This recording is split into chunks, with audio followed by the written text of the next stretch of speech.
রাদিয়াল্লাহু তাআলা আনহা তার চিরদাসীকে নাফিসাকে ডেকে বলল, নাফিসা রে, সই মনের কথা কই শোন। কি? আল আমিনের কাছে যা। বুঝতে পারছেন কি পাচ্ছেন না? আল আমিনের কাছে যা, জিজ্ঞাসা কর বিয়ে কেন করে না। নাফিসা নবীকে বড় ভালোবাসতো, ডেকে বলল, আল আমিন কি উপাধি তোমার? পূর্ণিমার চাঁদ তোমার কাছে হার মেনে যায়।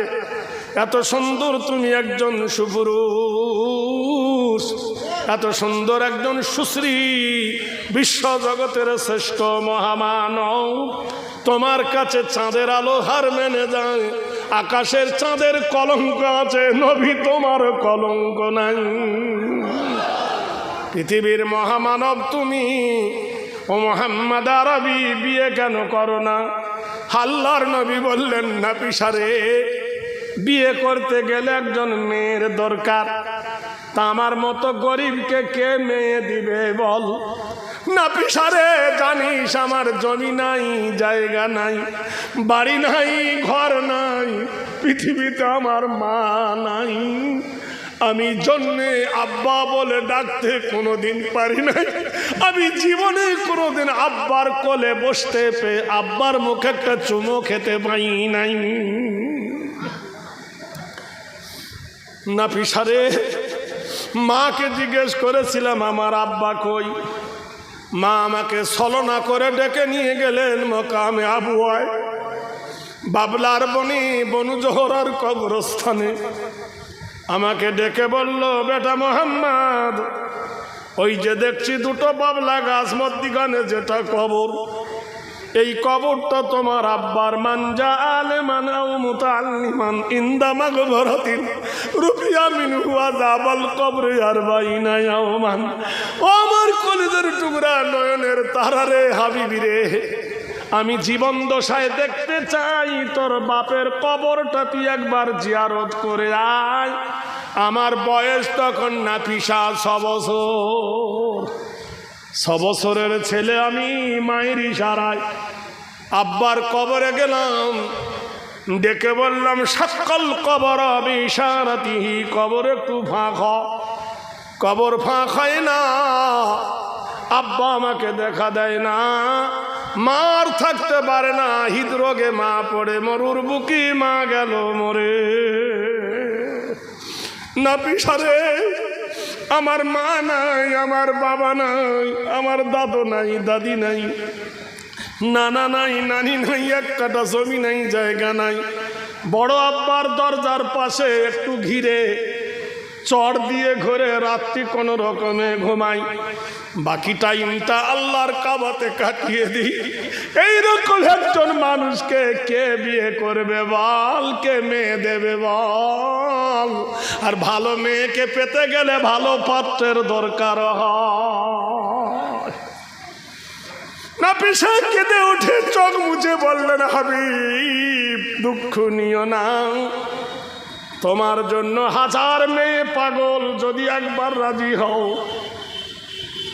তবে শোনো, বিয়ের প্রস্তাব আমি তোমাকে দিচ্ছি, তুমি কি আমাদের খাদিজাকে বিয়ে করতে পারবে? আল্লাহর নবী কি বললেন, কি কথা বলছিস তুই, কার সঙ্গে কার সম্পর্ক করছিস? নাফিসা বললেন, শোনো গো মুহাম্মদ আরবি, এটা আমার পেট বানানো কথা নয়, মন বানানো কথা নয়। আমাকে খাদিজা পাঠিয়েছে তোমাকে জিজ্ঞাসা করতে, তুমি বিয়ে করবে কি না বলো। আল্লাহর নবী মাথা নিচু করলেন। আল্লাহর হাবিব, ইন্নাকা লাআলা খুলুকিন আযীম, যার চরিত্রের কথা আল্লাহ নিজেই বর্ণনা করেছে। হে নবী, তোমার চরিত্র হলো মহান, তোমার চরিত্র হলো উত্তম। আল্লাহর নবী বললেন, শোনো রে নাফিসা, খাদিজা যদি প্রস্তাব দেয়, তবে একটা কথা, আমি রাজি কেমনে হই? আমার বাবা নাই, কিন্তু বাপের মতো আছে আমার বড় আব্বা। আমার মা নাই, কিন্তু মায়ের মতন আছে আমার বড় মা। চাচা চাচিরা যদি মত দেয় তাহলে দেখা যাবে। আশার আলো পেয়ে নাফিসা খাদিজাতুল কুবরাকে বলো, মা খাদিজা, রাসূল রাজি হয়েছে আবার হয় নাই। ও মুহাম্মদ আরবি রাজি হয়েছে। খাদিজা, যিনি তোমার রোগ শোক, যিনি তোমার ডাক্তার, তোমার জন্য রাখবে খুলে প্রেমের চেম্বার। বলুন সুবহানাল্লাহ। কিন্তু যদি ওর বাপ মা রাজি হয়, খাদিজাতুল কুবরা রাদিয়াল্লাহু তাআলা আনহা ছুটে গেলেন তার চাচার কাছে, ওয়ারাকা বিন নওফেলের কাছে। ও ওয়ারাকা বিন নওফেল, তুমি একজন শিক্ষিত মানুষ, গিয়ে বলো নবীর চাচার কাছে আমার সঙ্গে বিয়ে দেবে কিনা বলো। জমি জায়গা ধন জন সব দেব, অযোগ্যকে আমি যোগ্য বানাবো। ওয়ারাকা বিন নওফেল ছুটলেন নবীর বড় আব্বার কাছে, গিয়ে বলল, আবু তালেব, একটা খুশির খবর এনেছি, শোনো। তোমার ভাতিজার সঙ্গে আমার ভাতিজির বিয়ে দেব, কি রাজি তুমি? আবু তালেব হেসে উঠল, তুমি কি পাগল হয়েছ? আমার ভাতিজা একজন সুদর্শন পুরুষ, সুন্দর সুষম দেখতে, ডালিমের দানার মতো যার চেহারা, বিশ্বের শ্রেষ্ঠ একজন মহামানব। আর তোমার ভাতিজি হলো 40 বছরের একজন নারী, দুটো স্বামী মরা মেয়ে। আমার ভাতিজির সঙ্গে ভাতিজার সঙ্গে কি শিখ হবে? ওয়ারাকা বিন নওফেল বলল, শোনো, তোমার ভাতিজার কাছে জিজ্ঞাসা করেছিলাম, রাজি হয়েছে আবার হয়নি। আশার আলো পেয়ে নবীকে ডাকলেন আবু তালেব, ভাতিজারে, তুমি বড় লোক হোক এটা আমি চাই, তুমি সুখে থাকো এটা আমি চাই, মক্কার শ্রেষ্ঠ ধনীকে বিয়ে করো এটা আমি চাই, কিন্তু বয়সের তারতম্য একটু আলাদা। তুমি কি বিয়ে করবে বলো? আল্লাহর নবী বললেন, চাচা, এটা অসম্ভব। যেহেতু তেলের সঙ্গে যেমন পানি মেশে না, ধনীর সঙ্গে তেমন গরিবের বন্ধু তালি হয় না। শেখ সাদি বলেছেন, হর কিসি সে দিল লাগানা क्या तुम्हारा शान है, हर किसी से दिल लगाना क्या तुम्हारा शान है, एक तो अपना मल खोहाना दूसरा बदनाम है। এমন লোকের বাড়ি গেলেন, ইলিশ মাছ দিয়ে ভাত খেলেন, আর আপনি যখন গেলেন ওর বাড়িতে পুঁটি মাছ দিলেন, এক হবে? জোরে বলুন। তাহলে বন্ধুর মতো বন্ধু নাই যদি না হয় সমানে সমান। চাচা বললেন, ভাতিজারে, তুমি নাকি বলছো চাচা চাচি রাজি হলে? বলে, হ্যাঁ চাচা, যদি আপনারা ভালো মনে করেন তাতেও আমি রাজি আছি। তবে চাচা, একটা শর্ত, আমি খাদিজাকে জিজ্ঞাসা করব ওপেন, কয়টা কথা জিজ্ঞাসা করব, যদি খাদিজা রাজি হয়। ভাইরা আমার, বন্ধুরা আমারা, যদি বেটা ছেলে মেয়ে দেখতে যায়, তা মেয়ের বাপ বলে, চলো ভাই একটু বাইরে যাই, ওরা দুজনে গল্প করেনি, বলে না? বলে কিনা? এ ভাই বলে কিনা বলেন না? মানে দুজনকে দেখেনি, ছেলেটা হা করে তাকায়, মেয়েটা তল চোখে এরকম করে দেখে যে বাঁদরটাকে নাচাতে পারবো কি পারবো না। ঠিক কিনা বলুন? বিশ্বনবী বললেন, সামনে পর্দা টাঙিয়ে দাও। আমি যদি খাদিজাকে দেখে নি, আর যদি আমার সঙ্গে বিয়ে না হয়, ওর চেহারাটা আমার চোখে ভাসবে, বিশ্ব সুন্দরী নারী এলে আর ভালো লাগবে না। কোরআন শরীফ আল্লাহ বললেন কুল্লিল মুমিনিনা ইয়াগুযু মিন আবসারিহিম। হে নবী, মোমেন পুরুষকে বলে দেন নবী গো, মোমেন পুরুষরা পর নারীর দিকে যেন না দেখে, আর নারীদেরকে বলে দেন তারা যেন না দেখায়। পুরুষকে বলল দেখো না, নারীকে বলল দেখায়ও না। সাবধানে চলিও নারী পর্দার আড়ালে, শরীয়তে আছে নিষেধ পর পুরুষ দেখিলে। শোনো গমা বিনয় করি, পর্দা ছাড়া যাও না চলি, পর্দা ছাড়া গেলে মাগো শয়তানের দলে। সাবধানে চলিও নারী পর্দার আড়ালে। আল্লাহর নবী পর্দা করে দিলেন। বলল খাদিজা, মক্কায় এত যুবক থাকতে কাউকে তুমি বিয়ে করতে চাইলে না, এই জন্য তোমার নাম হলো তাহেরা, পবিত্র রমণী। আমার মতো একজন গরিব মানুষ, এতিম মানুষ, মা হারা বাপ হারা জমিহীন, সেই মানুষকে তুমি পছন্দ করলে কেন? খাদিজা বলল কিশোর মোহাম্মদ রসুল, শোনো, তোমার জন্ম হয়েছিল 12ই রবিউল আউয়াল সোমবারের দিন, শুভ সাদেকের সময়। এই রাত চলে গিয়ে যে সকালটা আসবে, সুবহানাল্লাহ বলুন। এই রাতটা চলে, এই পশ্চিম দণ্ডির মানুষ খুবই চালাক, বুঝলেন? এরা আমও খাবে জামও খাবে, এমন একটা দিন এরা বেছে নিয়েছে যে দিনটা কাটার মতো নয়। সুবহানাল্লাহ বলুন। যে রাত পোহালে বিশ্ব নবীর আগমন। ও নবী, তুমি জন্ম হয়েছিলে 12ই রবিউল আউয়াল শুভ সাদেকে। নবী গো, তোমার মাথার চুল ছিল সোনালী রঙে লাল, সুবহানাল্লাহ বলবেন না? নবী গো, তোমার 2 চাওয়ালে দাঁতে ভরা ছিল। নবী গো, তোমার ভুরুটা জোড়া ছিল। নবী গো, নাড়ি কাটা অবস্থায় তুমি মায়ের পেট থেকে ভূমিষ্ঠ হয়েছ। নবী গো, তোমাকে সবাই দেখতে গেল, আমার কপালে জোটেনি। আমি মঙ্গলবার যেতে পারিনি, বুধবার যেতে পারিনি, বৃহস্পতিবার গিয়ে দেখি একটা দোলনার ওপরে তুমি শুয়ে আছো, আকাশের চাঁদ যেন দোলনার ওপরে নেমে এসেছে। আমি দেখতে পেলাম দোলনাটা দোলা খায়, কে যেন দোলনাটা নড়া দেয়, দুলছে মাতর কে দোলায় নূরেরই বেশে, কোন বাগানের ফুল রে মাতর ফুটেছে গাছে। ও আল্লাহর হাবিব গো, সেই থেকে আমার কলেজায় একটা দাগ পড়ে গিয়েছিল। আমার বাড়িতে তুমি খাটলে নৌকার চাকর দুম্বার পাল। দ্বিতীয় দাগ পড়ল, তৃতীয় দাগ পড়ল, কাবা শরীফে তুমি আল আমিন উপাধি হলে, কিন্তু তুমি একজন উটের রাখাল।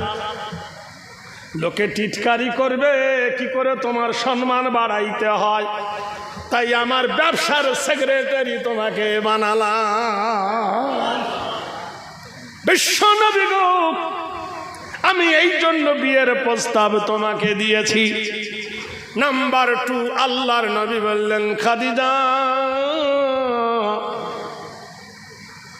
আমার 2 নম্বর কথা, আমার বাড়ি থেকে 5.5 মাইল দূর পাহাড়টার নাম হলো হেরা। সেই পাহাড়ের গুহায় আমি করি আরাধনা। খাদিজা গো, আমার মাওলার ধ্যান করি। আমি সব সময় তোমার বালিশে মাথা দিয়ে ঘুমাতে পারবো না, তুমি কি বিরক্ত বোধ হবে না? খাদিজা বলল না। নাম্বার 3, আমি তোমাকে দামি কাপড় দিতে পারবো না, দামি জামা কাপড় দিতে পারবো না। যে পোশাকটা আমি তোমার জন্য আনবো, সেই পোশাকে তোমাকে খুশি হতে হবে। নাম্বার 4, তোমার কয়েক হাজার উট আছে, দুম্বা আছে, 11টা ছাগল আছে, 9টা চাকরানি। তোমার খেজুরের বাগানের চিন্তা করবে না, উটের চিন্তা করবে না, দাসীবাদীর চিন্তা করবে না, আমার ভালোবাসবে। আমাকে যদি তুমি বিবাহ করতে চাও, তোমার বাগান মাকান, জমি জায়গা, টাকা পয়সা সব আল্লাহ রাস্তায় গরিবদের মধ্যে দান করে দিতে হবে। খাদিজা বলেন, ইয়া আল্লাহ রাসূল, আমি তাও রাজি। আল্লাহর নবী বললেন, খাদিজা তাহলে আমিও রাজি। সঙ্গে সঙ্গে আল্লাহ রসুলের দেরহাম বাঁধা হলো, দেনমোহর বাঁধা হলো 80 দেরহাম। নবীজি 2টো উট পেয়েছিলেন, সুবহানাল্লাহ বলুন। একটা উট বাজারে বিক্রি করলেন, একটা উটে খাদিজার জামা কাপড় হলো, আর 80 দেরহাম দেনমোহর দিল। বাকি টাকা দিয়ে ওলিমা কিনে এনে বিলি করে দিলেন, খুতবা দিলেন। ওয়ারাকা বিন নফেল আর চাচা আবু তালেব বিয়ে পড়িয়ে দিলেন। 25 বছর বয়সে বিশ্বনবীর দাম্পত্য জীবন, অ্যাডাল্ট জীবন, মডার্ন খাদিজাকে বিবি রূপে পেলেন। খাদিজার বয়স তখন 40 বছর। গোটাই মক্কার মধ্যে লোকে হিংসায় জ্বলতে লাগলো, ছি ছি ছি ছি ছি, খাদিজা করলোটা কি? একটা অ্যাডাল্ট যুবককে বিয়ে করলে তো ধনী, হিংসায় মানুষ মরে। খাদিজা গ্রামের মানুষকে দাওয়াত দিয়ে ভোজ দিলেন। খানার আসরে বসিয়ে খাদিজা জিজ্ঞেস করছে, শোনো গো আরবের মেয়েরা, বেটারা বলো একটা কথা, আমি বেশি সুন্দর না আমার মোস্তফা বেশি সুন্দর? সবাই বললো, খাদিজা কার সঙ্গে কি তুলনা করছো তুমি? তোমার স্বামী হলো আকাশের পূর্ণিমার চাঁদ, আর তুমি তার কাছে কি? খাদিজা বলল, বলো রূপে গুণে আমার নবী শ্রেষ্ঠ, তাতে আমি লাভ করেছি না লস করেছি? তুমি লাভ করেছো। নাম্বার 2, আমার বয়স বেশি না মোস্তফার বয়স বেশি? বলে তোমার বয়স হলো 40, মোস্তফার বয়স হলো 25। বলে আমি 40 বছরের একজন নারী 25 বছরের যুবক পেয়েছি, জিতেছি না হেরেছি? বলে জিতেছি। সে বলো আমার বাপ মা বেশি ভালো না মোস্তফার বাপ মা ভালো? সুবহানাল্লাহ। বলে ওর বাপ মার সঙ্গে তোমার বাপ মার তুলনা? বলে সেদিক তো আমি জিতেছি, তাহলে কোন দিকে আমি হেরেছি? আম্মা জান আয়েশা সিদ্দিকা রাদিয়াল্লাহু তাআলা আনহাকে জিজ্ঞেস করলেন, হে আম্মা জান, আপনি বলুন বিশ্ব নবীর চরিত্র কেমন? আম্মা জান উত্তর দিয়েছিলেন, তোমরা কি কোরআন পড়ো না? যদি কোরআন পড়ে থাকো তা বিশ্ব নবীর চরিত্র সম্পর্কে জিজ্ঞাসা করো কেন? যেটাই কোরআন ওটাই বিশ্ব নবীর চরিত্র। বলুন সুবহানাল্লাহ। বিশ্ব নবী সাল্লাল্লাহু আলাইহি ওয়াসাল্লাম 25 বছর বয়স, এমন এক টকবগে যুবক, ইয়াডাল মডার্ন, ভুরুটা ছিল তরোয়ালের মতো সোজা, মতির মাফিক, মতির মতো চকচকে ছিল দাঁত, মাথার চুল ছিল ঘন এবং কালো, সুপুরুষ ডালিমের দানার মতো যার চেহারা ছিল উজ্জ্বল। এমন একজন মহান চরিত্র মুহাম্মদ আরবি সাল্লাল্লাহু আলাইহি ওয়াসাল্লাম মক্কার সরজমিনে একটা সংগঠন করেছিলেন। সেই সংগঠনের নাম দিয়েছিলেন হেল্পফুল ফুজুর। প্রথম সংগঠনের অধিনায়ক হয়ে তিনি আলোচনা করলেন, আমার হাতে হাত দাও, আজ থেকে তোমরা কেউ জেনা করবে না তো? সমস্ত যুবকরা রাসূলুল্লাহর হাতে হাত দিয়ে বললেন, হে দয়ার নবী। তখন নবীর নবুয়তের দাওয়াত দেননি, আল আমিন, আপনি সত্যবাদী। আপনার হাতে আমরা হাত দিয়ে পড়ে নিলাম, জীবনে আর কোনোদিন জেনা করব না। নেক্সট আল্লাহ কোরআন নাজিল করলেন, লা তাকরাবুজ জিনা, ব্যভিচারিত করা দূরের কথা, জেনাকারীর নিকটবর্তী হয়ো না। 1 নম্বর। বিশ্ব নবী বললেন, তাহলে সব নাম্বার 2, আমার সঙ্গে তোমরা প্রতিজ্ঞায় আবদ্ধ হও। ইন্না হারামাল্লাহু আলাইহিমুর রিবা, তোমরা কেউ সুদ খাবে না, সুদ দেবে না, সুদের মামলায় থাকবে না। নাম্বার 3, আল গীবাতু আশাদ্দু মিনাল কতল, গীবত হলো, পরনিন্দা হলো, মানুষকে হত্যা করার থেকে বড় গুনাহ। তোমরা আজ থেকে বলো কারোর সমালোচনা করবে না। নাম্বার 4, হাল জাযাউল ইহসানি ইল্লাল ইহসান, তোমরা একের প্রতি দয়া দেখাবে, সহানুভূতি হবে। আজ থেকে কেউ যদি দুর্বল হয়, বলো দুর্বলের প্রতি কেউ আঘাত করবে না। একজোট একমত হয়ে বিশ্বনবী যখন সংগঠন করলেন, প্রচণ্ড আকাশের বৃষ্টি হলো, 2 ধারে 2টো পাহাড়, সাফার মারওয়া, মধ্যিখানে কাবা। আল্লাহর কাবায় পানি ঢুকে গেল, কাবার ভিতরে পানি প্রবেশ করলো। বিশ্বনবী বিচার ডেকে বললেন, ও আমার সঙ্গী বন্ধুরা, আমাদের এই কাবার ভিতরে পানি ঢুকেছে, কি করা হবে বল। কোরআনে আল্লাহ রেফারেন্স দিলেন, ফালিয়াবুদু রাব্ব হাযাল বাইত আল্লাযী আত'আমাহুম মিন জুইন ওয়া আমানাহুম মিন খাউফ। তোমরা শুধু আমার ঘরের ইবাদত করবে, মানে রক্ষণাবেক্ষণ করবে, দেখভাল করবে। বলো সঙ্গীরা, বলো কি করবে? বললে কাবাটা ভেঙে আবার পুনরায় কাবাটা উঁচু করে তৈরি করা হোক। একমত হয়ে কাবা শরীফটা ভেঙে দিলেন।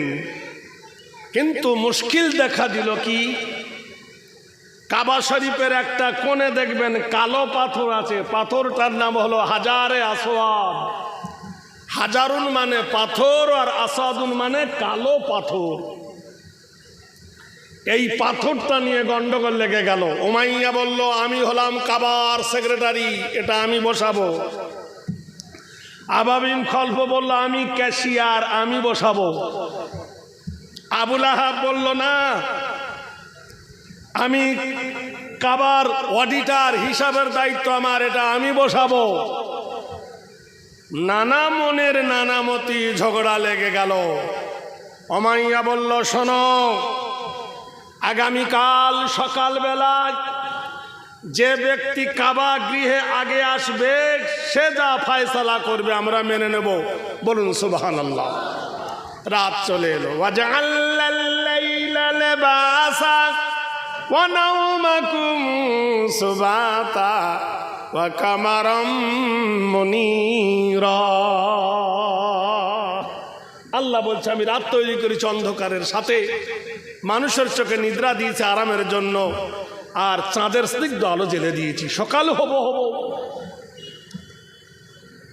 মহান আল্লাহ ডাক দিয়ে বলছেন, হাবিব, ইন্না বাতুশা রাব্বিকা লাশাদীদ ইন্নাহু হুয়াল ইবদি ওয়া ইউঈদ ওয়া হুয়াল গফুরুল ওয়াদুদুল আরশিল মাজিদ ফাআলুল লিমা ইউরিদ। সুবহানাল্লাহ বলবেন একবার। আল্লাহ ডাক দিয়ে বলছেন, হাবিব, আমি আল্লাহ যা পরিকল্পনা করি তা বাতিল হয় না। আমি আল্লাহ যা সিদ্ধান্ত নিই, সে সিদ্ধান্ত কেউ অচল করে দিতে পারে না। আমি যাকে ইচ্ছা তাকে সম্মান দিতে পারি, যাকে ইচ্ছা ইজ্জত কেড়ে নিতে পারি। পারে না? এ ভাই জোরে বলে পারেন কি না? হে আল্লাহর হাবিব ওঠো, কাবার চাতালে তুমি চলে যাও, আমি মাইকে বিজ্ঞাপন করব না, আমি কাগজ ছড়াবো না, ঢোল পিটিয়ে এলান করব না। ওয়ারাফানা লাকা যিকরাক, তোমার নামের জিকির সারা পৃথিবীর জমিনে আমি ছিটিয়ে দেব। সুবহানাল্লাহ বলুন। কি করে দিলেন? উমাইয়া বলল, কাল সকাল বেলায় প্রভাতে যে আসবে।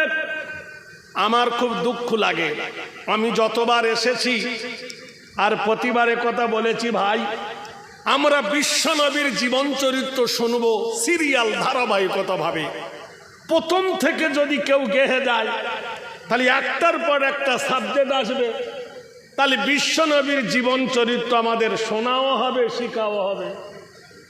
তা আমরা কেউ যাব খিদিরপুর, কেউ যাব বিধিরপুর, কোন দিকের দড়ি ধরি বলেননি? কথা বোঝেন কি না? আমার কথা রাগ করছেন? রাগ করলে করার কিছু নেই। একবার জোরে দরুদ শরীফ পড়ুন, আল্লাহুম্মা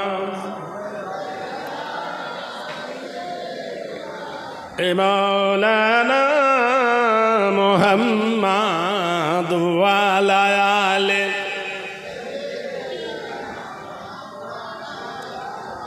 নাম দেওয়া হয়েছে সিরাতুন নবীর জলসার। এই পশ্চিম ডন্ডির হাট গোটাই পশ্চিম বাংলার মানুষ জানে। এই জলসার মহিত জলসা এত বড় জগজামর এলাকায় হয় না। এক কাস্টমার আরেকজনের সঙ্গে কথা বলবে কর্ডলেসের মাধ্যমে, হ্যালো কেমন আছো, হয় কি না? হ্যাঁ, তাহলে এই যে যুবকরা অ্যাডাল্টরা মিলে এত আয়োজন করেছেন কিসের জন্য? কিছু পাওয়ার আশায় তো। ভাই বুঝুন, কিছু পাবার আশায় তো। তা আমরা কিছু পাবো, কিছু নেব, কিছু দেবো, সবাই মিলে যেন আল্লাহ আমাদের কামিয়াবি করে। মনোযোগ দিয়ে শোনো। সকাল হয়ে গেছে, উমাইয়া ছুটে এলো সম্মানের আশায়, আবু জাহেল ছুটে এলো সম্মানের আশায়, আবু লাহাব ছুটে এলো সম্মানের আশায়। সবাই ছুটে এসে দেখে কাবা শরীফের দরজার গেটে পা ঝুলিয়ে বসে আছে আল্লাহর হাবিব নূরে মুজাসসাম। এরা বলল, হাই রে, এত আশা করে দৌড়ায় এলাম, আমাদের ভাগ্যে হলো না। মহান আল্লাহ বললেন, ফাআলুল লিমা ইউরিদ, আমি আল্লাহ যাকে সম্মানের চেয়ারে বসাই, সেই চেয়ার থেকে কেউ তাকে হটাতে পারবে না। আমার পরিকল্পনা কেউ বাতিল করে দিতে পারবে না। সবাই এসে হতভম্ব হয়ে গেল। ভেবেছিলাম কি আর হয়ে গেল কি, আমরা সবাই হলাম সিনিয়র সিটিজেন। আরে একজন অ্যাডাল্ট তরুণ যুবক, বিয়ে হয়নি, শাদী হয়নি, মা নাই, বাপ নাই, জমি নাই, জায়গা নাই, সম্পত্তি নাই, ভোট নাই, কিচ্ছু নাই, এই হবে আমাদের নেতা? মেনে নেওয়া যাবে না। আবু তালেব বললেন, শোনো উমাইয়া, তুমি তো গতকাল বলেছিলে দাঁড়িয়ে যে সূর্য ওঠার আগে যে কাবা শরীফে আগে আসবে সেই হবে আমাদের নেতা, যে ফয়সালা করবে সেটা মেনে নিতে হবে। আবু সুফিয়ান বলছে ও যে লেখাপড়া জানে না। আবু তালেব বলছে লেখাপড়া জানুক আর না জানুক, বিচারটা দিয়ে দেখ, তার বিচার যদি সূক্ষ্মমতো হয় তাহলে আমরা মেনে নেব, আর বিচার যদি সূক্ষ্মমতো না হয় তো বিদ্রোহ করব। Owner of the day of judgement, বিচার দিবসের যিনি প্রতিপালক, the king of mankind, the God of mankind, বিচার দিবসের যিনি প্রতিপালক, বিচার দিবসের প্রভু নির্ধারিত নির্বাচিত করেছেন নেতা কে হবে, বলুন সুবহানাল্লাহ। ওয়াতুইজ্জু মান তাশা ওয়াতুযিল্লু মান তাশা বিয়াদিকাল খায়র ইন্নাকা আলা কুল্লি শাইইন কাদির। আমার আল্লাহ বলে, যাকে আমি ইচ্ছা ইজ্জত দিতে পারি, আমি যাকে ইচ্ছা তাকে বেইজ্জতি করে দিতে পারি। পারি না ভাই? পারে কি না? তো যে বিচার করে দাও। 25 বছরের শিশু কি বিচার করবে? বড় বড় পণ্ডিত। আবু জাহেলের আরেকটা নাম ছিল আবু হাকাম। সেই আবু জাহেল চূড়ান্ত ফয়সালাকারী হয়ে গেল। বিশ্ব নবীর বিচার দেখলেন, চাচা ডেকে বললেন, ভাতিজা বিচারটা করে দাও বাপ। বিশ্ব নবী রুমালটা পারলেন, রুমালের মধ্যিখানে পাথরটা রাখলেন।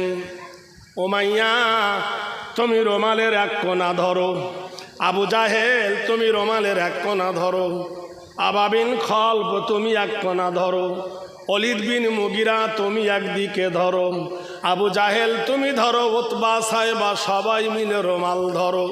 সবাই মিলে যখন রুমাল টান দিয়ে দিল, পাথরটা মধ্যিখানে উঁচু হয়ে উঠল। বিশ্বনবী পাথরটা নিয়ে কাবার কন্যারে সেটিং করে দিলে।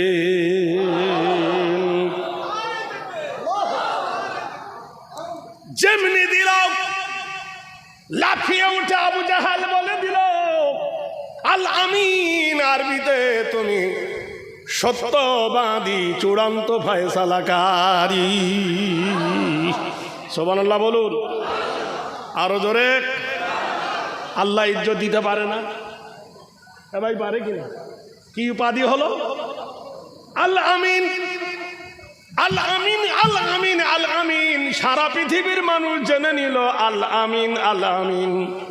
কোরআন শরীফ আল্লাহ কসম খেয়ে বলছেন, ওয়াত্তিনি, ওই তিনের কসম, ওয়াজাইতুনি, জাইতুনের কসম, ওয়াতুরে সিনিনা, তোর পাহাড়ের কসম, ওয়াহাদাল বালাদিল আমিন। বালাদুন মানে শহর, আর আমিন মানে সত্যবাদীর শহর। আবু জাহেলের মুখ দিয়ে আল্লাহ বলিয়ে নিল আল আমিন। সবাই বলে আল আমিন, আল আমিন, আল আমিন, আল আমিন। দোকানে বাজারে গলিতে গলিতে গলিতে গলিতে বিশ্ব নবীর নামের গান প্রকার হয়। মহান আল্লাহ বলেছেন, ওয়ারাফানা লাকা যিকরাক, তোমার নামের জিকির বিশ্ব জগতে আমি এলান করে দেব, বিজ্ঞাপিত করব, ছিটিয়ে দেব। এ কথা সবার কানে চলে গেল। মক্কার দুজন ধনী ছিল, একজন পুরুষ মানুষ, তার নাম ছিল ওলীদ বিন মুগিরা, আর আরেকটা মেয়ে ছেলে ধনী ছিলেন, সেই মেয়েটার নাম হলো মা খাদিজাতুল কুবরা। নারীর কানে পৌঁছে গেল আল আমিন, আল আমিন, আল আমিন। মা খাদিজাতুল কুবরা তার চাকর মেয়েসেরাকে বলল, মেয়েসেরা রে, তাড়াতাড়ি যা, দোকানে বাজারে কি যেন শুনতে পাই, আল আমিন, আল আমিন বলে কার এত উপাধি? যার সঙ্গে যার ভাব, তার শুনলে কথা লাভ। সুবহানাল্লাহ বলুন। যাকে যে ভালোবাসে তার নাম করলে ভাল লাগে কি লাগে না? ভাই লাগে কি না? প্রেমের মহতে মজে নিজে মন, প্রেমের মহতে মজে নিজে মন, জানে না তাহার মিষ্টতা, বিরহ অনলে জলে নিজে জন, জানে না তাহার তিক্ততা। স্বামী স্ত্রীর যে মধুর সম্পর্ক যার মধ্যে হয়নি, সে ভালোবাসার মর্ম জানে না। আর যার বিবি স্বামী আলাদা হয়ে গেছে, বিছানায় শুয়ে জিজ্ঞেস করো, চাচা কেমন আছো? মোটে ভালো না। চাচি কেমন আছো? শুনিনি তোর চাচা মরে গেছে। এবার হয় কিনা বলুন? যেখানে আল্লাহ বলছেন ওয়াখালাকনাকুম আজওয়াজা, আমি তোমাদেরকে জোড়া জোড়া করে সৃষ্টি করেছি। হুন্না হুন্না লিবাসুল লাকুম ওয়া আনতুম লিবাসুল লাহুন্না। নারী হলো পুরুষের পোশাক, পুরুষ হলো নারীর সম্পদ। খাদিজাতুল কুবরাকে মেসারা তার গোলাম ছিল, কিতদাস গোলাম, বলল মা গো, গোটাই মক্কা শহরে কার নাম হয় জানেন? খাদিজা তো শুনেছেন, তবু বাহানা, বলে মা গো, ওই যে লোকটা আমাদের বাড়িতে চাকর ছিল, ওই যে ছাগল চোরাতে যেত আর আমরা সব রাখাল বাড়ি চলে আসতাম, আল্লাহর নবীর মহান চরিত্রের কারণে বিয়াদব ছাগল ভেড়া দুম্বাগুলো আদোবালা হয়ে গেছে। বলে কি করে রে, রাখাল আবার ছাগল ঘোড়াকে আবাদ করে কি? চলো দেখবে, চলো। মাঠের মধ্যিখানে গিয়ে দেখে খাদিজা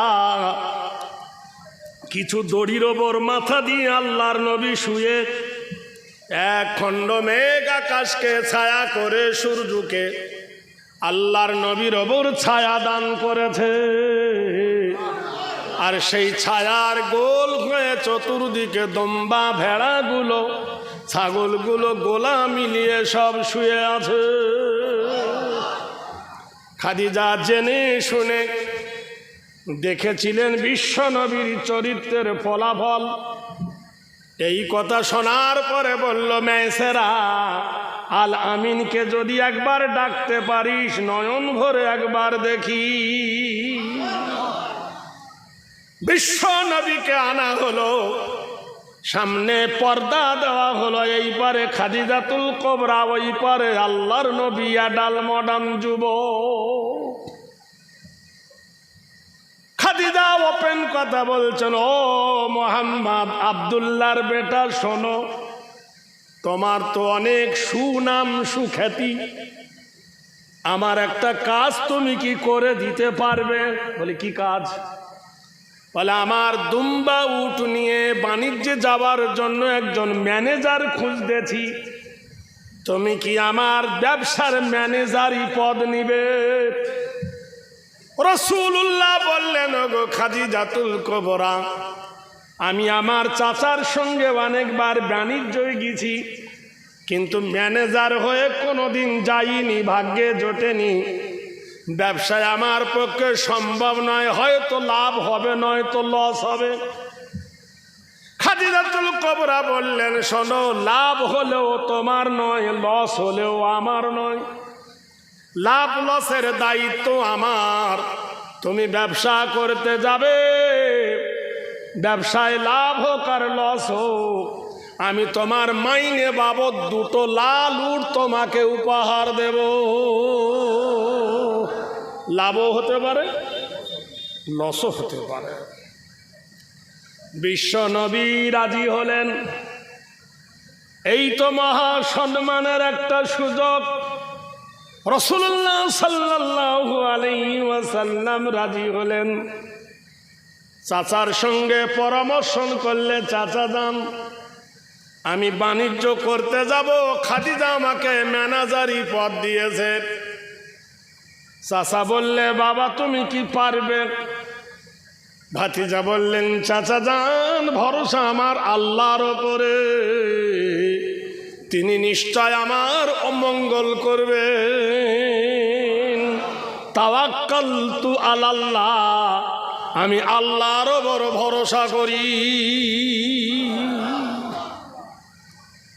আল্লাহর নবী যখন খাদিজার বাড়িতে এলেন, বুখারী শরীফের 2য় খণ্ডের 76 হাদিসে আল্লাহর নবী তাজদারে মদিনার গায়ে পরিয়ে দিল ছেঁড়া চটের জামা, পরিয়ে দিল ছেঁড়া চটের পায়জামা, উটের দড়ি ঘাড়ে করে ধরলেন নবী, আর খাদিজার চাকর উঠলো উটের পিঠে।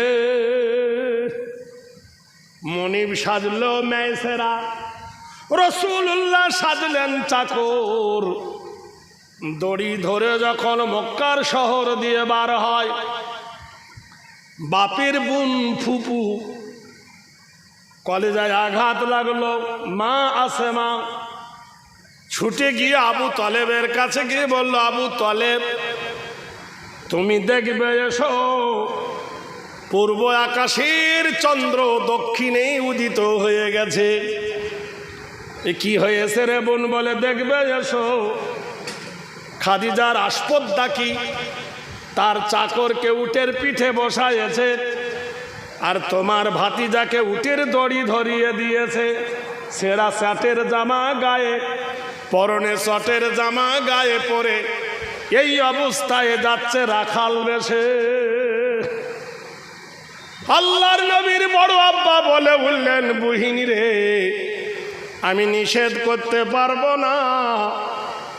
মুহাম্মদুর রাসূলুল্লাহ এখন ছলনায় ছেলে মানুষ নয়, এখন কিশোর জওয়ান, দাম্পত্য জীবন এখন। আর আমার কথা বা কেন মানবে? যেটা ও ভালো বোঝে সেটা করছে। ফুফু কেঁদে উঠে বললেন, বড় ভাই, যদি মোস্তফার আব্বা বেঁচে থাকতো, সুবহানাল্লাহ বলুন, আচ্ছা বলুন, কোন বাপ সহ্য করবে যে তার বেটা ছেঁড়া জামা পরুক? বলুন, কোন মা ভাববে যে আমার বেটা ছেঁড়া জামা গায়ে পরুক? কি অমূল্য সম্পদ বাপ। সূর্য ডুবে গেলে যেমন অন্ধকার, বাপ মরে গেলে তেমন পৃথিবী অন্ধকার।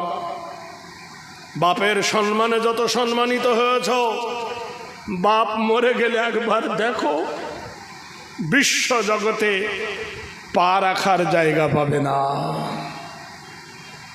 কেঁদে উঠলে ফুপু বললেন, ও বড় ভাই, আজ যদি আমার ভাতিজা মোহাম্মদের আব্বা আব্দুল্লাহ বেঁচে থাকতো, মানতো? আপনারা বলুন, মা যদি বেঁচে থাকতো, কোনদিন তার বেটার কষ্ট মা সহ্য করবে? ভাই করবে? আপনারা বলুন। কি অমূল্য সম্পদ মা। আল্লাহ পাক রব্বুল আলামিন মা বাপের দরজা এত বড় করে দিয়েছে, রাব্বিরহামহুমা কামা রাব্বায়ানি সাগীরা। বান্দা আমার কাছে এই দোয়া চা যে আল্লাহ, ছোটবেলায় যেমন আমার মা বাপ আমাকে স্নেহের কোলে লালন পালন করেছিল, আমার আব্বা মাকে আল্লাহ তুমি ওই রকম রহমতের কোলে লালন পালন করো। ফুফু কাঁদতেছেন, আজ ওর বাপ নাই, আজ ওর মা নাই, এতিম মানুষ, জমি নাই, জায়গা নাই, বাড়ি নাই, ঘর নাই, সর্বহারা আমার এতিম ভাইপো। আজ বাধ্য হয়ে খাদিজা রাখাল সেজেছে, আর খাদিজার চাকর মেয়েছেরা উঠেছে উটের ওপরে। মক্কা গ্রাম পার হয়ে গেল। লুঙ্কিনা বলে একটা জায়গা আছে, দেখবেন সেখানে একটা ছোট্ট মসজিদ আছে। সেইখানে যাবার পরে মেয়েছেরা উটের পিঠ থেকে নামলো, রাসূলুল্লাহর গায়ের চটের জামা খুলে ফেলল, পরনের চটের পায়জামা খুলে ফেলে সাদা পায়জামা, সাদা পাঞ্জাবি, সাদা পাগড়ি পরিয়ে দিলেন। কি রণকৌশল ছিলেন খাদিজার। বিশ্ব জগতে বিদেশি রমণী খাদিজার চক্র দেখো। ওই জন্য বলা হয়েছে ইংরাজিতে একটা বাক্য, all that glitters is not gold, যা চকচক করে তা সোনা নয়। আর আমরা বিদেশ যাওয়ার সময় আতর মাখার ঠেলে বগলি দিয়ে দিই, দেখ কেমন গন্ধ বেরোচ্ছে, আর মুখ দিয়ে ভগ্যকে গন্ধ বেরোচ্ছে সেটা খবর নেই, বগলে আতর দিচ্ছে ফুস ফুস করে। এরকম লোক আছে না নাই ভাই? হ্যাঁ, আরে মাঝে মাঝে হু হ্যাঁ একটু বলবেন না তো ঘুম পাড়েছে।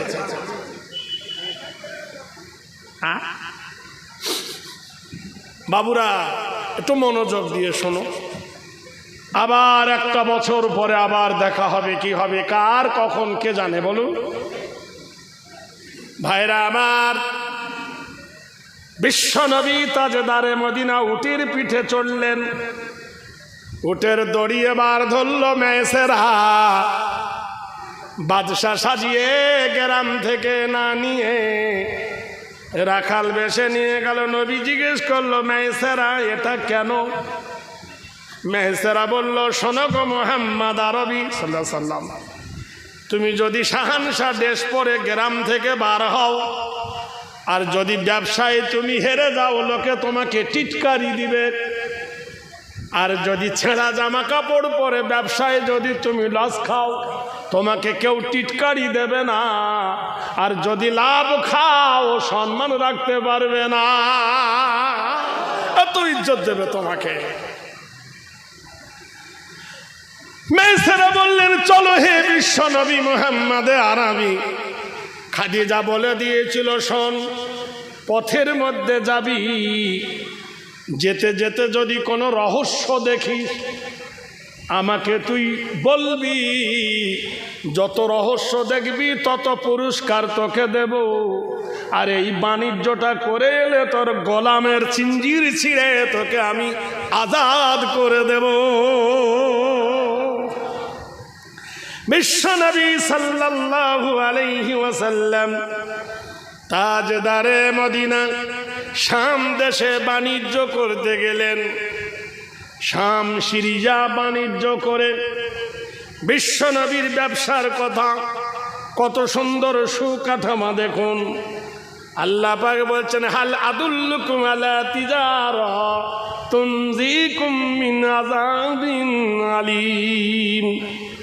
আমি কি তোমাদের সত্য পথে একটা ব্যবসার কথা বলবো না, যে ব্যবসাটা আঁকড়ে ধরলে তুমি আযাব থেকে বেঁচে যাবে।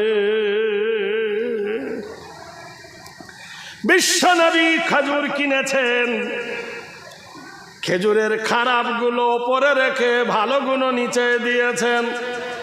বিশ্বনবী কম্বল কিনেছেন, কম্বলের ভালোগুলো নিচে দিয়ে খারাপ ওপর দিকে দিয়েছি। আর আমরা করি কি, কোনটা দিই? বড় মাছ উপরে, ছোট মাছ ভিতরে। যারা পাইকাররা বিশ্বনবীর খেজুরকে নিয়েছে ভিতরে ভালো পেয়ে তারা খুশি হয়ে আগামী দিন বেশি করে নিয়েছেন। যখন কেনা বেচা বেশি হবে ইনকাম তত মনোফল উঠবে। আল্লাহর হাবিব তাজদারে মদিনার ব্যবসার সাথে আনন্দিত হলো। সঙ্গে ছিল চিরবন্ধু আবু বকর, নবীজির সঙ্গে ছিল চিরবন্ধু উমাইয়া, নবীজির সঙ্গে ছিল আবু জাহেল, উতবা, এরাও সব ছিল মক্কার বড় বড় লিডাররা। বিশ্ব নবীর ব্যবসা দেখে আবু জাহেল ঝলসে গেল, হায় রে এতদিন ব্যবসা করেছি এই রণকৌশল কোনোদিন দেখি নাই। নতুন করে বিশ্ব নবীর কাছে সবক নিতে হবে। কোরআন আল্লাহ বলছে লাকাদ জাআকুম রাসূলুম মিন আনফুসিকুম আজিজুন আলাইহি মা আনিতুম হারিসুন আলাইকুম বিল মুমিনিনা রাউফুর রহিম। সারা বিশ্ব জগতের মানবের জন্য আমার নবীকে বানাইছি নৌকার মাঝি, গাড়ির ড্রাইভার, মাস্টার। যদি মাস্টারি করো বিশ্ব নবীর চরিত্র ধরো, কেমনে করে ছেলে পড়াতে হয় শিখে নাও। পৃথিবীতে যদি স্বামী স্ত্রীর ভালোবাসা জানতে হয় বিশ্ব নবীর চরিত্র আঁকড়ে ধরো, কেমন করে বিবিকে ভালোবাসতে হয়। জিহাদের ময়দানে কেমন করে লড়াই করতে হবে এই ওয়াকিবহাল হতে যদি চাও বিশ্ব নবীর চরিত্র ধরো। আজিজুন আলাইহি মা আনিতুম হারিস। বিশ্ব জগতের মানবের জন্য শিক্ষামূলক আমার নবীর চরিত্র। কিছু দূর আসার পরে আবার লৌকিনা স্থানে যখন এসে পৌঁছালো, 40টা করে দুম্বা উটের পিঠে, 80টা উটের পিঠে মাল ভর্তি করে বিশ্বনবীর বিজয় পতাকা নিয়ে যখন ফেরে, লুঙ্কিনেতে এসে বলল দাঁড়াও। মেয়সারা বলল তোমরা দাঁড়াও, এই খবরটা আগে খাদিজাতুল কুবরাকে পৌঁছাতে বলেছে মক্কায় ঢোকার আগে। আল্লাহর নবী তাজদারে মদিনা উট ছুটালেন মক্কায়, সঙ্গে মেয়সারা খাদিজাকে বললেন খাদিজা গো, আপনার রসুল মুহাম্মদ আরবি, আমি মেয়সারা বলছি 80টা উট বোঝাই করে মনোফল উঠে এসেছে। খাদিজা খুশি হয়ে নবীকে 2টা উট দিলেন, আবার ফিরলেন লুঙ্কিনার দিকে। আবু জাহেল চিরদিন হলো বদমাইশ। আবু বকরকে বলছে, আবু বকর তোমার বন্ধু মক্কায় না গিয়ে ফিরে এসেছে, দেখো। আবু বকর বলে, অসম্ভব, আমি ছোটবেলায় থেকে দেখে আসতেছি, আমার থেকে মাত্র কয়েক বছরের বড়, কিন্তু এই মধ্যে কোনোদিন আমি ওকে মিথ্যা বলতে দেখিনি। বলো তা তো বটে। সবাই যখন ধন্য ধন্য করে মক্কার সরজমিনে চলে এলো, গোটাই মক্কাবাসী পাগল হয়ে গেল। আল্লাহর নবী তাজদারে মদিনা, একজন শ্রেষ্ঠ বণিক এবং ব্যবসায়ী, খাদিজাতুল কুবরা রাদিয়াল্লাহু তাআলা আনহা। ঘুম হচ্ছে, একটু ঠেলা মারেন, খিচুড়ি আছে। ওই তো, কি আশ্চর্য, শুরুতেই যদি এরকম করে আর করবে। গাড়ির এখন গিয়ার দিলাম না, ব্রেক ফেল হয়ে বসা। জিকির করো লা ইলাহা লা ইলাহা। মুখ ভরা কালি মেখে, মুখ ভরা কালি মেখে যেমন আয়না দেখা যায় না, অন্তর ভরা গুনাহ নিয়ে মাওলার জিকির হয় না। সবাই বলে ইল্লাল্লাহ, বলে তার মানে জোরে বড় লা ইলাহা, আরো জোরে লা ইলাহা লা ইলাহা। চল ছুটে চলো জিহাদে, পড় কেটে পড় নিনাদে, জীবন দেব জীবন দিব, ভরসা মোদের এক আল্লাহ। লা ইলাহা লা ইলাহা। এই কলেমা বিপ্লবী ভাই, ভয় করি না আর কারো, ভয় করি না, ভয় করি না, আসুক না বান ঝড় আরো। বদর উহুদ খন্দকে জয় এনেছি 10 দিকে। সুবহানাল্লাহ বলুন। যতই বলুক ভারত থেকে তাড়াবো, পারবে? তোমার বাবার দেশ এটা নয়, এ দেশ রবীন্দ্রনাথের দেশ নয়, আশুতোষের দেশ নয়, জ্যোতি বসুর দেশ নয়, ক্ষুদিরামের দেশ নয়, নেতাজি সুভাষের দেশ নয়। এ দেশের মাটিতে প্রথম পা দিয়েছেন নবিয়ানা আদম আলাইহিস সালাতু ওয়াস সালাম। জোরে বলুন নারায়ে তাকবীর। নবী আদমকে আমাদের আব্বা, ওয়ালা কাদ কাররামনা বানি আদম, আমরা আদমের বেটা। এ মাটি আমাদের কেনা মাটি নয়, বাপের পৈতৃক সম্পত্তি। বেদ খোলো, ওং সর্বনাতিনি রাদব গৃতীতং কল্লং সর্ব আদম হেরি নামস্তিতে, সর্বভূত সর্বনামস্তুতে আদম পূজ্যতু হেরি নাম শান্তি নাম যুগে যুগে। বেদের পাতায় খুলে দেখো 900 পৃষ্ঠায় যজুবেদে বলা হয়েছে আল্লাহর লাইসেন্স প্রাপ্ত জান্নাতের মানুষ আদম প্রথম এই জমিনে পা দিয়েছেন ভারতে। আমাদের বাপ হলো ভারতী, আমরা হলাম ভারতী। নারায়ে তাকবীর। ভাইরা আমার, বন্ধুরা আমার, এই ভারতের মাটিতে একটা নবীর কবর আছে, সেই নবীর নাম হলো শীষ। সুবহানাল্লাহ বলুন। এই ভারতের মাটিতে হাজার আল্লাহর ওলির কবর আছে, নাই? জোরে বলুন। ফুরফুরা শরীফের মাটিতে মুজাদ্দিদ জামান আমিরে শরিয়াত 52টা জেলার পীর জামানার মুজাদ্দিদ আলা হযরত আবু বকর সিদ্দিক রাহমাতুল্লাহ আলাইহি আরাম ফরমাচ্ছেন বসিরহাটের সরজমিনে আমিনাবাগে। সুবহানাল্লাহ বলুন। বাংলার নক্ষত্র রত্ন মানিক আল্লামা রুহুল আমিন। সুবহানাল্লাহ বলুন। আছে না? সবাই আসে না? জোরে বলুন। আপনি না মানেন, সারা বিশ্ব মানে। এই দেশের মাটিতে হাজার হাজার আলী আল্লাহর কবর আছে। আপনারা ভালো করে জানেন, আজমিরের মাটিতে হযরতে খাজা মঈনুদ্দিন সেঞ্জেরি রহমতুল্লাহ আলাইহির কবর আছে, নাই? দিল্লির সরজমিনে নিজামউদ্দিন দিহিলির কবর আছে না নাই? জোরে বলুন। একজন নবীর কবর আছে গুজরাটের মাটিতে, হযরতে নবী শীষ। আর ভারতের মাটিতে গুজরাটের সরজমিনে 17 জন সাহাবীর কবর আছে। জোরে বলুন। তা আমাদেরকে তেড়ে দেবে, এগুলো কি করবে? ভাই ভাইরা আমার, বন্ধুরা, আমরা কারোর দয়ায় বেঁচে বাস করি না দেশে। দেশের জন্য ফাঁসির মঞ্চে প্রাণ দিয়েছি হেসে।